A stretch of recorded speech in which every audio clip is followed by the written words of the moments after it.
이 밤에 은혜 받으실 하나님의 말씀은 신약 성경 베드로전서 2장 1절로 10절 말씀, 제가 가진 성경 신약 성경 377쪽입니다. 베드로전서 2장 1절로 10절 말씀입니다. 우리 1절부터 10절까지 같이 읽습니다. 그러므로 모든 악독과 모든 기만과 의식과 시기와 모든 비방하는 말을 버리고 갓난 아기들같이 순전하고 신령한 처제를 사모하라. 이는 그로 말미암아 너희로 구원에 이르도록 자라게 하려 함이라. 너희가 주의 인자하심을 맛보았으면 그리하라. 사람에게는 버림받아 되었으나 하나님께는 택하심을 입은 보배로운 산돌이신 예수께 나아가 너희도 산돌같이 신령한 집으로 세워지고 예수 그리스도로 말미암아 하나님이 기쁘게 받으실 신령한 제사를 드릴 거룩한 제사장이 될지니라. 성경에 기록되었으되 보라, 내가 택한 보배로운 모퉁이돌을 시온에 두노니 그를 믿는 자는 부끄러움을 당하지 아니하리라 하였으니, 그러므로 믿는 너희에게는 보배이나 믿지 아니하는 자에게는 건축자들이 버린 그 돌이 모퉁이의 머릿돌이 되고 또한 부딪히는 돌과 걸려 넘어지게 하는 바위가 되었다 하였느니라. 그들이 말씀을 순종하지 아니함으로 넘어지나니 이는 그들을 이렇게 정하신 것이라. 그러나 너희는 택하신 족속이요 왕같은 제사장들이요 거룩한 나라요 그의 소유가 된 백성이니 이는 너희를 어두운 데서 불러내어 그의 귀한 빛에 들어가게 하신 이의 아름다운 덕을 선포하게 하려 하심이라. 너희가 전에는 백성이 아니더니 이제는 하나님의 백성이요 전에는 긍휼을 얻지 못하였더니 이제는 긍휼을 얻은 자니라. 아멘. 사도 베드로는 하나님께서 당신의 아름다운 덕을 선포하게 하려고 성도 여러분을 부르셨다고 말씀하고 있습니다. 성도가 누리고 있는 이 아름다운 덕이 무엇인지 오늘 살펴볼 것입니다.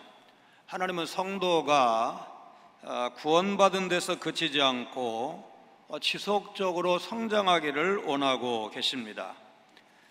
그래서 이 성장을 위해서 베드로는 성도가 버려야 할 것과 취해야 할 것이 있다 이렇게 말씀을 하는데, 그러므로 이 말씀은 이 지금부터 하는 말씀이 사도가 앞서서, 그러니까 1장 22절에서 형제 사랑에 대해서 권면한 이제 사도가 성도들이 버려야 할 것을 1절에서 언급하고 있는 겁니다.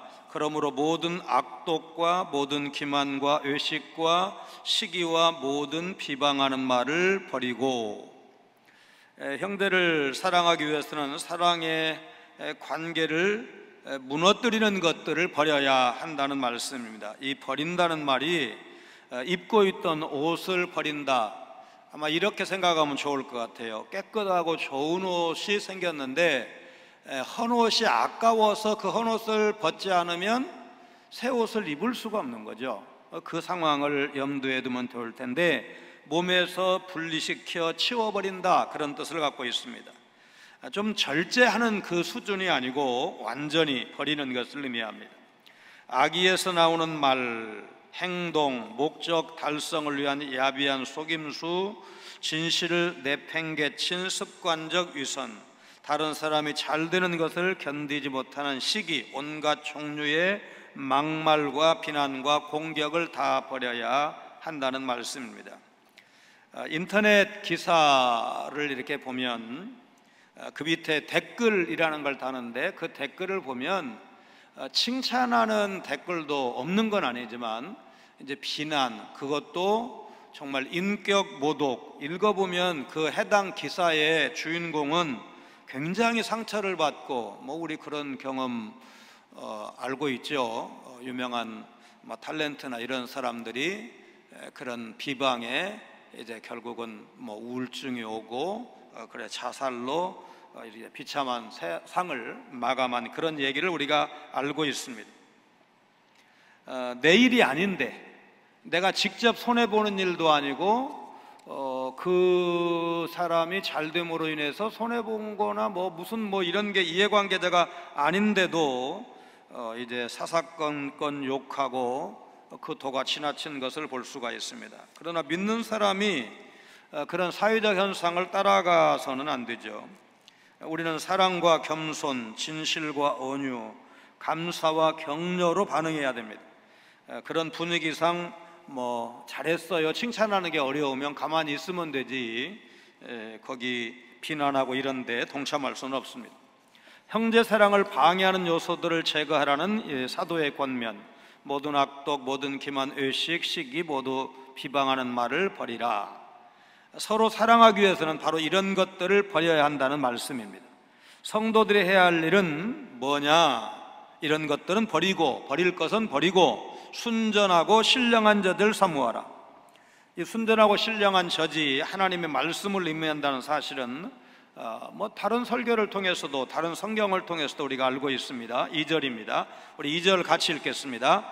갓난 아기들 같이 순전하고 신령한 자들 사모하라. 이는 그로 말미암아 너희로 구원에 이르도록 자라게 하려 함이라. 우리가 이제 젖을 먹지 않고 성장한 사람이 없죠. 아들이건 딸이건 모두 다 어머니의 젖을 먹고 자랐는데, 여기 사도가 갓난아기들 같이 이렇게 표현한 게 묘미가 있다고 생각을 합니다. 구원받은 성도를 갓난아기로 비유한 것은 1장 3절 우리 주 예수 그리스도의 아버지 하나님을 찬송하리로다 그의 많으신 긍휼대로 예수 그리스도를 죽은 자 가운데서 부활하게 하심으로 말미암아 우리를 거듭나게 하사 산 소망이 있게 하시며, 거듭났으면 이제 예수 그리스도를 구주로 믿어서 거듭났으면 여러분 장성한 성도일까요? 갓난아기 같은 성도일까요?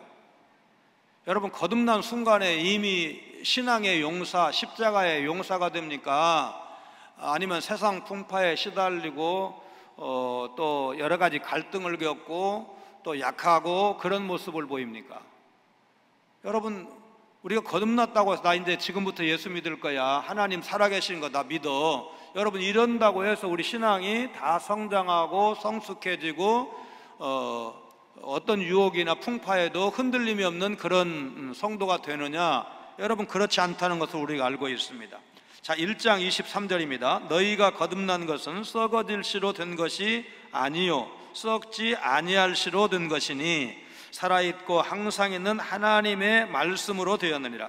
그러므로 모든 육체는 풀과 같고 그 모든 영광은 풀의 꽃과 같으니 풀은 마르고 꽃은 떨어지되 오직 주의 말씀은 세세토록 있도록 하였으니 너희에게 전한 복음이 곧 이 말씀이니라. 갓난아이가 젖을 먹고 자라는 것처럼 순전하고 신령한 젖은 말씀은 거듭난 성도들을 자라게 한다는 것입니다. 하나님의 말씀은 순전하고 신령한 것입니다. 고대에는 아기들이 이제 보편적으로는 이제 어머니의 젖을 먹고 자라지만 로마 시대에는 우리식으로 하면 양반, 그러니까 귀족 가문에서는 유모를 구해서 유모로 하여금 젖을 먹이도록 그렇게 했습니다.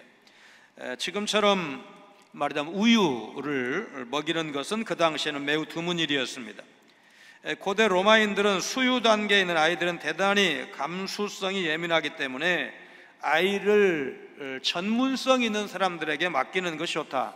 그러니까 이제 로마가 열린 사회라고들 많이 말하는데 불필요한 자존심 싸움 하지 않고 자기들보다 앞서가는 것은 배웠어요.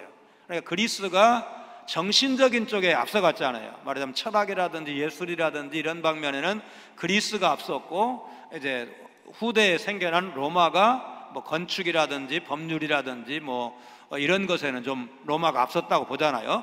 그래서 영적인 또는 정신적인 쪽은 그리스의 도움을 받았는데, 말하자면 아기를 낳은 엄마가 키우는 것보다 엄마보다 비교 우위가 있는 좋은 그 유모가 있다면 그에게 맡겨서 더 훌륭하게 키우는 것이 지혜로운 것이다, 이런 생각을 로마의 귀족들이 이제 했습니다. 그래서 보모를 선정하는 데 있어서 신중을 기했다, 이제 그런 얘기고요. 순전이라는 말은 다른 것과 혼합되지 않았다는 것을 의미하는데, 이게 놀랍게도 이 단어가 이제 그 당시의 기록, 그러니까 식품 사업을 하는 사람들에 의해 작성된 서류에 이 우리가 말하는 순전하고 신령한 젖 할 때 이 순전이라는 말이 나옵니다. 미국에서 노예 해방을 위해서 남북 전쟁이 있었고 그때 있었던 일입니다. 게티스버그에서 대규모 남군과 대치하고 있던 북군의 조지 미드 장군은 전황을 두고 고심 중이었습니다. 이번 전투에서 이기면 이제 확실한 승기를 잡지만 진다면 패배의 책임을 자신이 져야 한다는 부담감이 있었습니다. 결정을 내리지 못하고 묵묵히 대치만 하고 있던 장군에게 하루는 편지 한 통이 도착했습니다. 존경하는 장군에게, 전투가 승리한다면 모든 것은 당신의 공입니다. 그러나 실패한다고 해도 책임은 나에게 있습니다. 이 편지를 모든 사람에게 공개해도 좋습니다. 장군은 오로지 전투에서의 승리만을 위해 고민하십시오. 대통령이 보낸 편지였습니다. 대통령의 편지를 받은 장군은 전쟁에만 집중했고 결국 게티스버그 승리로 인해서 북군은 노예 해방이라는 시대적 이제 사명을 이룰 수가 있었습니다. 여러분, 군인에게 있어서 가장 중요한 덕목이 무엇이겠습니까? 군인은 충성이 최고의 덕목입니다. 베드로가 우리 신령한 사람이 성장을 할 때 하나님의 말씀, 영적인 양식, 순전하고 신령한 젖을 먹어야 성장한다는 말을 그냥 그대로 말해도 되는데, 갓난아이를 비유로 든 이유가 무엇이겠습니까?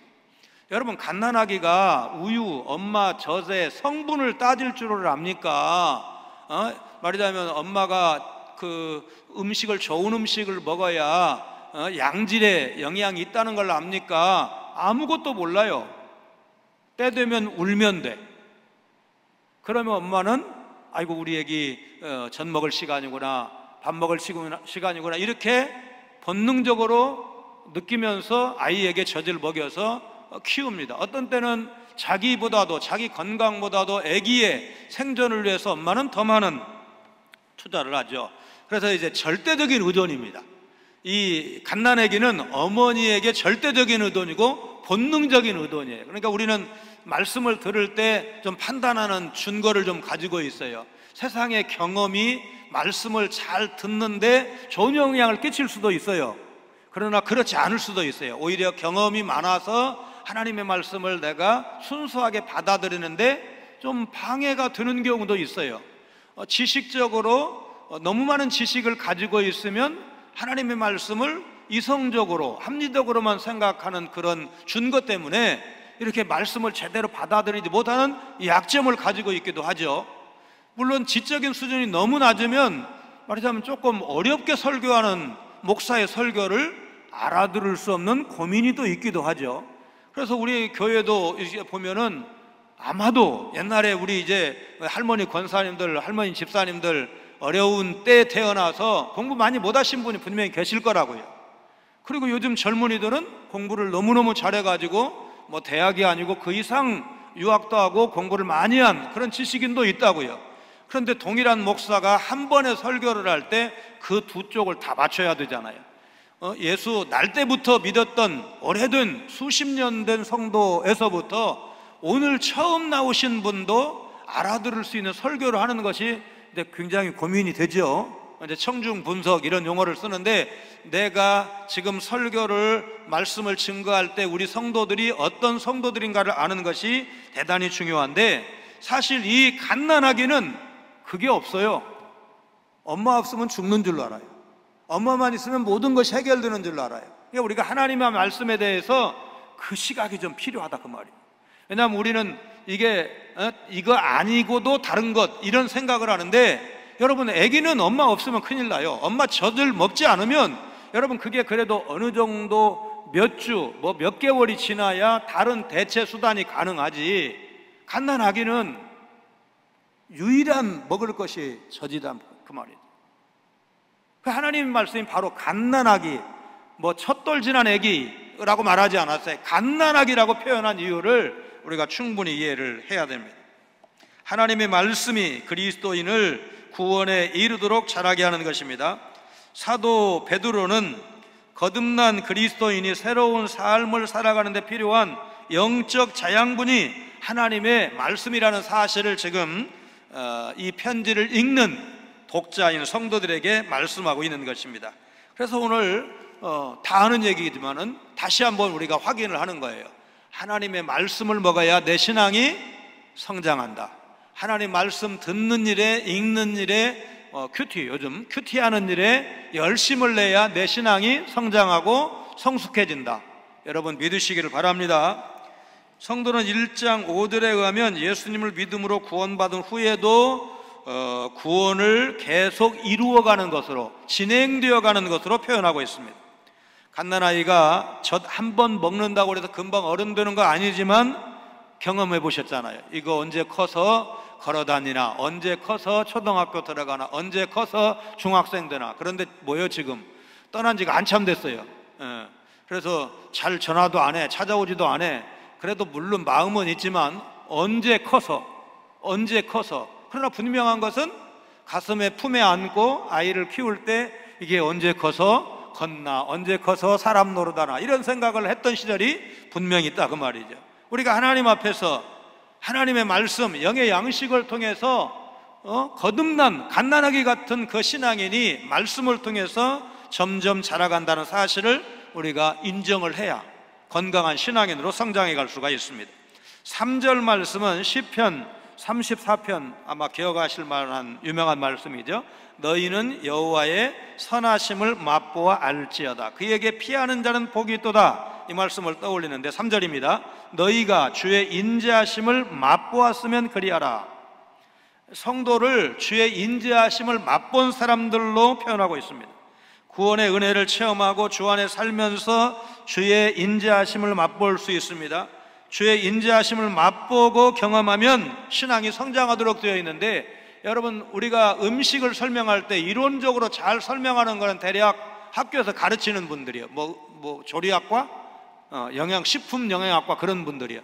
그런데 우리는 그 과정 안 겪어도 음식에 대해서 잘 알고 있어요. 왜냐하면 몇 끼니를 먹었어요. 지금 한두 끼니가 아니죠. 그래서 오랜만에 먹는 음식을 가지고도 수십 년 전에 먹었던 기억을 떠올려요. 그래요, 안 그래요? 네. 오래전에 먹었던 맛있는 음식, 바로 이 맛이야, 그 소리를 할 수가 있어요. 굉장하죠? 체험했기 때문에 그런 말을 할 수가 있어요. 우리가 이제 예수 믿으면 이제 좋은 체험이 많아야 좋아요. 그게 긍정적이죠. 그러나 때로는 실패한 체험도 있거든요. 조금 소홀하게 생각하고 방심했는데 그게 상당한 대가를 지불한 경험도, 실패한 경험도 우리가 있거든요. 실패도 맛본 거예요. 그런데 여러분, 누가 더 건강할까요? 한 번도 실패를 맛보지 않은 사람이 건강할까요?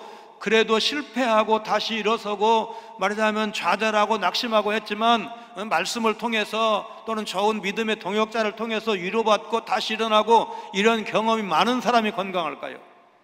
얼핏 생각하면 한 번도 넘어지지 않은 사람이 건강할 것 같지만 실제로는 여러분 그런 사람이 어디가 있어요?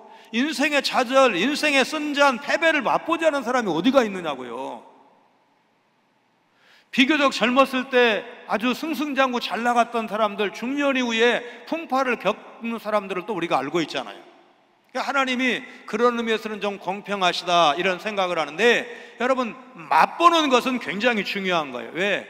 쓴맛도 보고 단맛도 보고, 이제 우리가 음식을 만들 때 조금 소금 더 넣고 싱거우니까 더 넣고 뭐 이런 것도 다 맛보고 나서 할 수 있는 일이잖아요.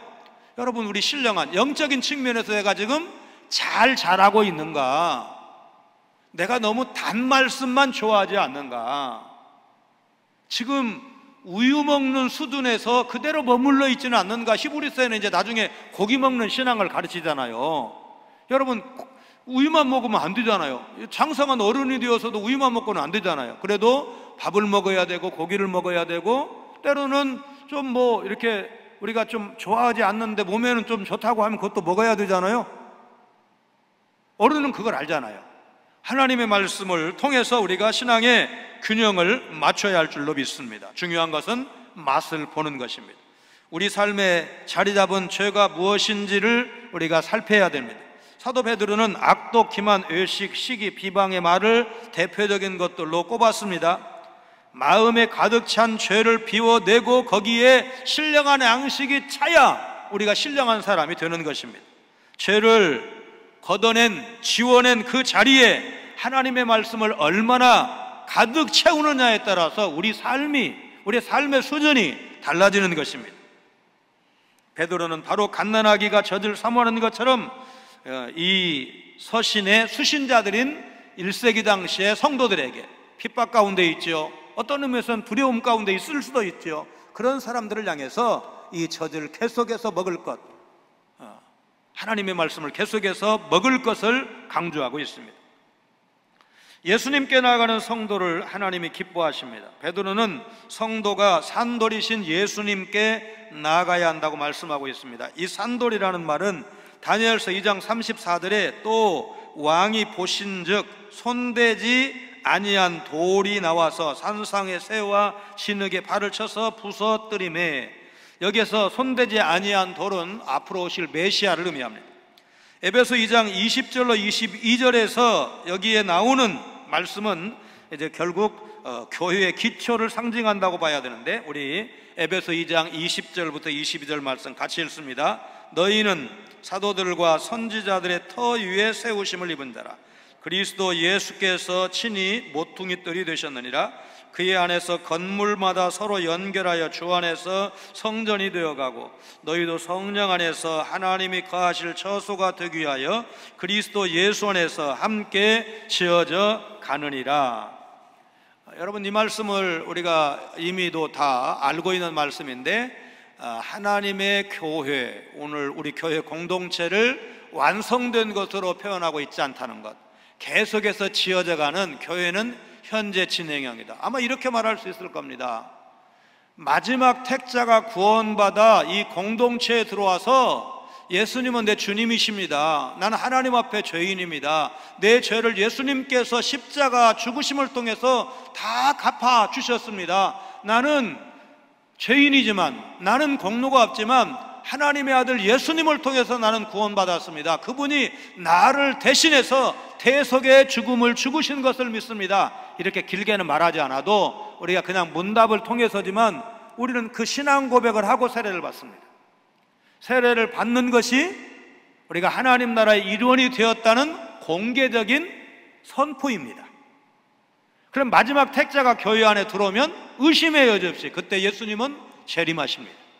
그래서 그때가 아직 되지 않았다고 보고 우리는 세상에도 아직 교회 안에 들어오지 않았지만 믿지 않는 세상 사람들 가운데 믿기로 예정된, 작정된 하나님의 백성이 있다고 믿고 우리는 전도하는 것입니다. 그분들이 들어오는 것이 교회가 지어져 가는 것입니다. 교회 안에 들어온 성도들이 오늘 사도 베드로의 가르침대로 신령한 젖을 통해서 점점점 성숙한, 성장한 그리스도인으로 성장해 가는 것이 교회가 지어져 가는 것입니다. 이게 숫자적으로 봐서 아직 믿지 않는 사람이 들어와야 교회가 지어지는 것이고, 믿는 우리가 더 잘 믿고 더 건강한 신앙인으로 성숙해 가야 교회가 지어져 가는 것입니다. 여러분 믿으시기를 바랍니다. 4절에 예수님에 대해서 세 가지로 묘사를 하고 있습니다. 사람에게는 버림받아 되었으나 하나님께는 택하심을 입은 보배로운 산돌이신 예수께 나아가. 자, 먼저 이 베드로전서를 보면 예수님을 흠없는 어린 양이라고, 그 다음에 보배로운 산돌이라고, 요긴한 모퉁이돌이라고, 보배라고, 머릿돌이라고, 걸려 넘어지게 하는 바위라고, 부딪히는 돌이라고, 영혼의 목자라고, 감독되시니 목자장, 이렇게 예수님을 표현하는데 다양한 은유적 표현을 사용하고 있습니다. 자, 4절 말씀으로 돌아가서 예수님을 뭐라고 표현했느냐? 예수님은 사람들에게 버림받아 되신 분이다. 자, 요즘 말로 예수님이 인기가 있으셨다, 인기가 없으셨다? 버림받았다고 했는데 인기가 있으셔요, 없으셔요? 인기가 없으셨어요. 인기가 없으셨어요. 그러니까 그 결정이 어디에서 확실하게 드러났어요? 죄 없어요. 아무런 죄를 찾을 수 없다고 빌라도도 말했어요. 그런데 그분을 십자가에 죽입니다. 그런데 그때에 그 일에 동참했던 사람들이 아니 누구를 도와줄까? 말하자면 빌라도가 계산을 할 때는 자기가 보니까 별다른 죄가 없어요. 종교적인 문제야, 자기들 민족 간의 문제야. 그러니까 이놈을 도와주랴 예수님을 도와주랴 그러는데 빌라도가 생각할 때 예수님 도와주라고 할 줄 알았거든. 그런데 아니야. 누구요? 바라바를 놓아달라고, 죄 없는 예수님을 죽이라고 소리쳤던 게 누구예요? 백성들이었어요. 한두 사람이 아니었어요. 그러니까 밀란이 날까 봐서 빌라도가 그 불의한 재판에 그 사람이 사형 판결권이 있으니까 십자가에 내어준 거예요. 불의한 거죠. 그래서 예수님이 버림받은 바가 되셨습니다. 두 번째, 예수님은 하나님께는 택하심을 받은 분이라고 묘사하고 있습니다. 세 번째, 예수님을 산돌이라고 표현을 했습니다.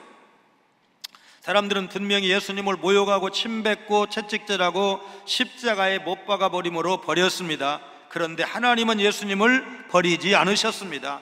예수님 자신도 너무 고통스러워서 나의 하나님 어찌하여 나를 버리셨나니까 그렇게 울부짖으셨지만 그럼에도 불구하고 하나님은 예수님을 버리지 않으셨습니다. 오히려 예수님의 죽으심을 통해서 온 인류를 구원하시는 위대한 역사를 이루셨습니다.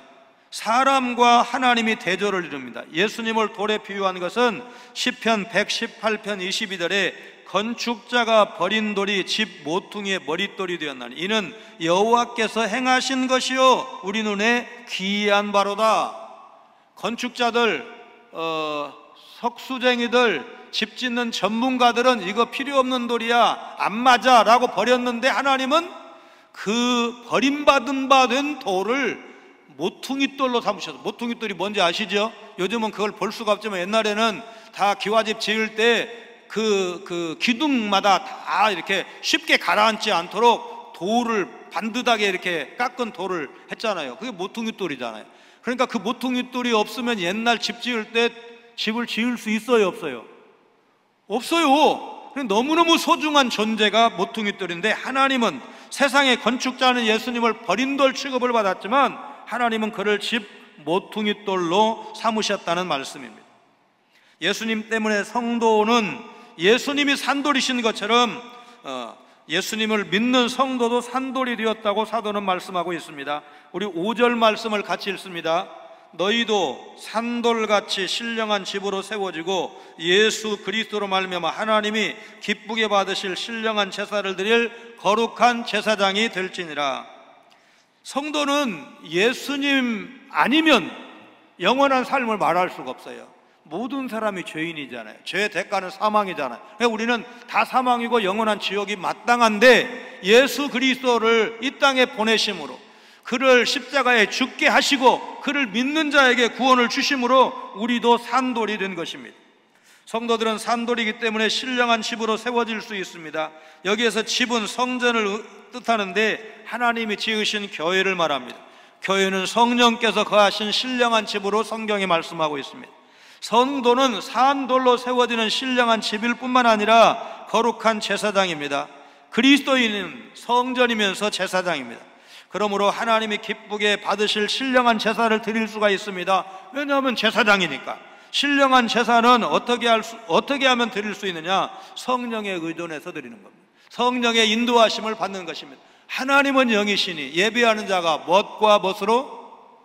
영과 진리로. 근데 그때 영이 누구예요? 성령님이에요. 그러니까 바른 예배는 성령의 인도를 받는 예배라는 사실을 우리가 알 수가 있습니다. 하나님이 기뻐하시는 모든 선한 일, 곧 복음 전파를 포함해서 그리스도인이 행하는 모든 일이 신령한 제사가 될 수 있습니다. 물론 지금 드리는 예배도 신령한 제사가 될 수 있지만 우리가 삶의 현장에서 정말 성령의 인도를 받는 그런 삶으로 인해서 우리는 그곳에서도 삶의 예배, 신령한 예배를 드릴 수가 있는데 이 모든 일은 예수 그리스도로 말미암아 가능한 것입니다. 6절로 8절에서 예수님을 믿는 자와 믿지 않는 자가 대조되면서 믿음의 소중함이 부각되고 있습니다. 성경에 기록되었으되 보라 내가 택한 보배로운 모퉁이 돌을 시온에 두노니 그를 믿는 자는 부끄러움을 당하지 아니하리라 하였으니 그러므로 믿는 너희에게는 보배이나 믿지 아니하는 자에게는 건축자들이 버린 그 돌이 모퉁이의 머릿돌이 되고 또한 부딪히는 돌과 걸려 넘어지게 하는 바위가 되었다 하였느니라. 그들이 말씀을 순종하지 아니함으로 넘어지나니 이는 그들을 이렇게 정하신 것이라. 믿지 않는 자와 믿는 자의 결국 마지막은 완전히 다를 수밖에 없습니다. 믿는 자에게 예수님은 하나님이 택하신 보배로운 모퉁이돌과 같습니다. 그러나 믿지 않는 자에게 예수님은 부딪히는 돌과 걸려 넘어지게 하는 바위와 같습니다. 유독 말썽을 부리는 딸 때문에 마음고생을 하던 어머니가 있었습니다. 아버지는 청빈한 목사인데다가 자녀가 8명이나 되었기 때문에 생활이 어려울 수밖에 없었습니다. 딸은 가난에 대한 불만을 나쁜 친구들과 이제 어울리면서 나쁜 짓을 하면서 풀었습니다. 딸을 그냥 두고 볼 수 없었던 어머니는 하루는 숯을 잔뜩 가져와 딸 앞에 내어놓으며 이렇게 말했습니다. 이미 식어서 차가워진 숯이란다. 한번 가슴에 품어보겠니? 그게 무슨 말이에요, 엄마? 뜨겁진 않아도 옷이 더러워지잖아요. 어머니는 딸을 꼭 깨안으며 이렇게 말합니다. 뜨겁지는 않지만 몸을 더럽히는 숯처럼 나쁜 행실도 겉으로는 드러나지 않지만 우리의 마음을 더럽힌단다. 이 말을 들은 딸은 이제 크게 깨닫고 다시는 나쁜 일을 저지르지 않고 이제 믿음 안에서 잘 성장했다는 얘기입니다. 감리교의 창시자 요한 웨슬레를 키워낸, 낳기는 19명을 낳고 이제 애들을 어렸을 때 지금부터 300년 전이니까 많이 잃고 그 중에 8명의 자녀를 이제 성인으로 키워낸, 그래서 영국에서 훌륭한 어머니의 귀감으로 불리는 수산나 웨슬레의 일화입니다. 겉으로 드러나진 않아도 말로 행동으로 하나님과 멀어지고 다른 사람에게 상처 주고 있지는 않은지 보이지 않는 내면에도 하나님의 말씀과 사랑이 가득할 수 있도록 우리 속에 뭐가 있느냐에 따라서 그게 나오도록 되어 있는데, 성령 충만하면 선한 말, 아름다운 말, 덕스러운 말을 많이 하게 될 것이고, 가슴속에 울분이 있고 한이 있고 미움과 증오가 있으면 내가 참아야지 그러지만 어떻게 합니까? 조금만 자극을 하면, 세상적인 표현을 좀 빌리면, 뚜껑이 열리면 험한 말 나오고 상처 주는 말 나오는 게 우리네 인생사의 경험 아닙니까? 여러분, 심판대에 있다는 사실 요한계시록을 통해서 여러분 우리가 분명히 봤지 않습니까? 심판대가 있고 잘했다고 칭찬받는 순간도 있지만 영원히 꺼지지 않는 유황불에 던져지는 날, 그 순간도 있다는 사실을 생각을 하면서 믿는 자 편에 섰다는 것이 얼마나 놀라운 선택이고 감사한지. 여러분, 군대에서 줄이라는 말을 많이 쓰잖아요. 줄 잘 서야 기합도 덜 받고, 줄 잘 서야 뭐 보급품도 잘 받고, 여러 가지로 하여튼 그런 말을 군대에서 많이 쓰는 말인데, 여러분 그게 군대만이 통용되는 게 아니잖아요. 지금도 좋은 친구, 좋은 믿음의 사람과 교제하면 여러분 신앙에 유익이 있지만 좀 안 좋은 사람하고 자주 만나게 되면 여러분 시험 들 일 없습니까? 유혹받을 일 없습니까? 우리 신앙 공동체가 그렇게 중요한 거예요. 지금 구역예배 옛날처럼 마음대로 모일 수 없는 너무너무 안타까운 그런 상황이지만 그래도 우리가 끈을 좀 유지를 해야지, 이런 자각이 좀 필요해요. 이렇게 길게 가면 남 되겠다, 남 되면 안 되지. 그래서 전화도 부지런히 하고 어떻게 사는지 살펴보기도 하고. 그래서 그때 얘기한 것처럼 우리 친구 교회 목사님 주일 저녁에 그 찬송을, 여전도의 찬송을 특송을 했는데 화요일 날 시신으로 발견이 됐어요. 근데 월요일 날 시골 동네 요즘 이렇게 노인 안부 확인하는 그게 뭐 아르바이트라고 해야 되나, 뭐 그런 게 있대요. 그 일정한 만큼 돈을 주면서 하는.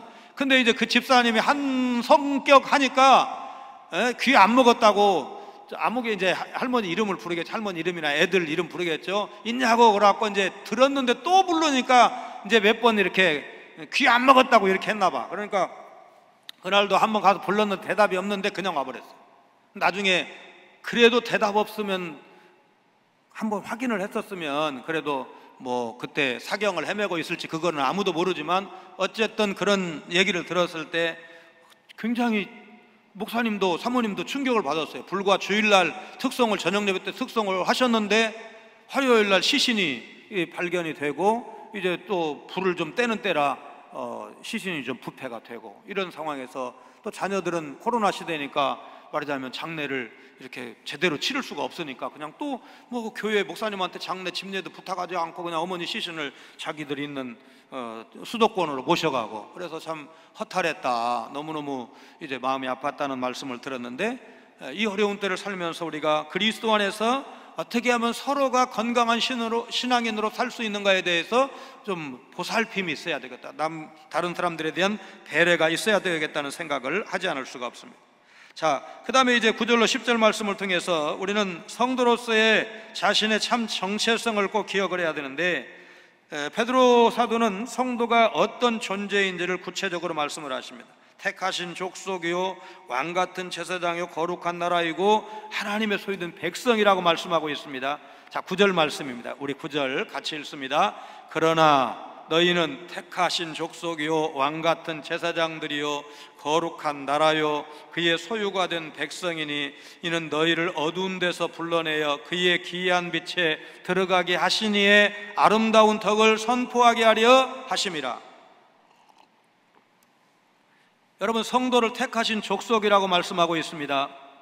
이 말씀은 이사야서 43장 20절에 장차 들짐승 곧 승냥이와 타조도 나를 존경할 것은 내가 광야의 물을 사막의 강들을 내어 내 백성 내가 택한 자에게 마시게 할 것임이라. 이 말씀이 신약의 교회를 통해서 성취된 사실을 보여주는 말씀이 택하신 족속입니다. 신약의 교회가 구약의 이스라엘처럼 하나님이 택하신 족속인 것입니다. 사도는 또한 성도를 가리켜서 왕같은 제사장이라고 말했습니다. 왕이신 하나님과 세상을 중재하는 제사장이며 왕의 자녀이기 때문에 왕같은 제사장이라는 것입니다. 제사장은 거룩하게 구별된 자이고 하나님 앞에 직접 나아갈 수 있는 특권을 가진 자입니다. 성도를 가리켜서 또한 거룩한 나라라고 했습니다. 구약 이스라엘이 하나님의 언약 안에서 거룩한 나라, 구별된 나라였듯이 예수 그리스도 안에 있는 성도는 새 언약으로 거룩한 나라가 된다는 사실입니다. 교회를 말할 때도 공동체로 말했어요. 건물을 말하지 않았어요. 사람인데 공동체적인 성격이에요. 그러니까 우리는 예수님이 머리이시고 그의 몸을 이루는 교회 공동체인데, 여러분, 우리가 지체를 이룬다고 말이에요. 예수님을 일사불란하게 모시는 몸인데, 뭐 비유컨대 목사는 뭐라고 비유하면 좋을까요? 그런 말은 없어요. 그러나 이제 그냥 목사가 늘 하는 일을 보면 어떻게 입이라고 해야 되나, 늘 설교하고 신방하고 상담하고 이런 거 주로 하니까 입이라고 해야 되나, 장로님들은 교회의 중요한 역할, 뭐 기둥 같은 역할을 하니까 뭐 팔처럼 또는 다리처럼 이렇게 비유할 수 있는 여러 가지로 이제 그 상상력을 우리가 발휘할 수가 있는데, 중요한 것은 뭐냐면 그거는 다 말하자면 상상력의 산물이고 지체 중에 필요 없는 지체가 없다는 사실입니다. 덜 중요한 것 같지만 없을 때, 아플 때 보면 그게 그렇지 않다는 걸 알 수가 있습니다. 그러잖아요. 약한 우리 쪽에 좀 홀대받은 게 뭐가 있어요? 그게 아파 보세요. 얼마나 불편한지. 우리 뭐 새끼발가락에 그야말로 가시만 하나 박혀도 그냥 온몸이 다 신경 쓰잖아요. 온 신경이 다 집중되잖아요. 뭐 하나 뭐 덜 필요한 게 없어요.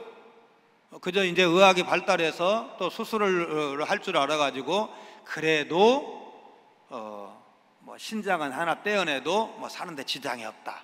뭐 건강하다면 간을 어느 정도 절제를 해서 나눠줘도 생존하는 데 지장 없다, 이런 거 알아냈을 뿐, 옛날에 이 성경 시대에 간을 생간을 절제하는 걸 생각이나 했겠습니까? 상상이나 했겠습니까?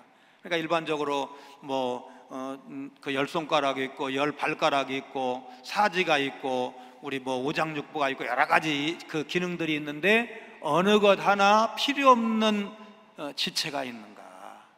그러니까 내가 뭔지는 잘 모르지만 어떤 지체냐고 말할 수 있는 확실한 이렇게 말은 못하지만 중요한 것은 나도 하나님의 교회에 꼭 필요한 존재다. 여러분, 이렇게 믿는 것이 성경적인 믿음이라고 믿습니다.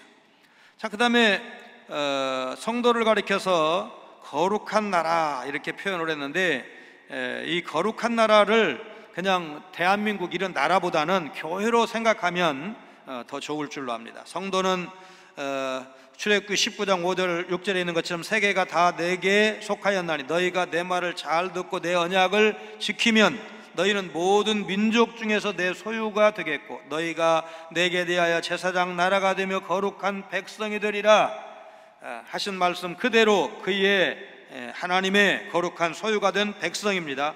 유대인이든 이방이든 모든 성도는 하나님의 소유가 된 백성입니다. 이사야서 43장 20절 21절입니다. 장차 들짐승 곧 승냥이와 타조도 나를 존경할 것은 내가 광야의 물을 사막의 강들을 내어 내 백성 내가 택한 자에게 마시게 할 것이며 21절 이 백성은 내가 나를 위하여 지었나니 나를 찬송하게 하려 함이니라. 비록 내가 키가 작고 재주가 많지 않고 이런 생각을 많이 했던 분들이 이제 해답을 이 말씀에서 얻어야 돼요. 하나님이 나를 지으신 이유가 뭐냐? 나를 찬송하게 하려 함이니라. 하나님께 영광을 돌리도록 나를 지으셨다는 사실입니다. 하나님 이처럼 성도들을 존귀한 존재로 만드신 목적은 어두운 데서 불러 그의 기이한 빛에 들어가게 하신 이의 아름다운 닭을 선포하게 하려는 것이라. 예수님의 대속의 은혜를 받은 성도들은 하나님을 찬송하고 하나님의 구원의 이 복된 소식을 전하면서 하나님께 영광을 돌리는 것이 우리가 이 땅에 온 이유이고 구원받은 목적인 것입니다. 10절 말씀은 호세아서 2장 23절 말씀을 반영하고 있습니다. 너희가 전에는 백성이 아니더니 이제는 하나님의 백성이요 전에는 긍휼을 얻지 못하였더니 이제는 긍휼을 얻은 자니라. 우리 믿는 사람은 이제 하나님의 백성이고 긍휼을 얻은 자이기 때문에 복된 자입니다. 소망이 없는 자였었는데 이제는 가장 사랑받는 하나님의 사람이 된 것입니다. 미국의 한 초등학교에서 수업 중에 장래 희망에 대해서 발표하는 시간이 있었습니다. 아이들은 저마다 자신의 꿈을 말했습니다. 저는 좋은 선생님이 되어서 아이들을 잘 가르치고 싶어요. 저는 돈을 많이 벌고 싶어서 사업가가 되고 싶어요.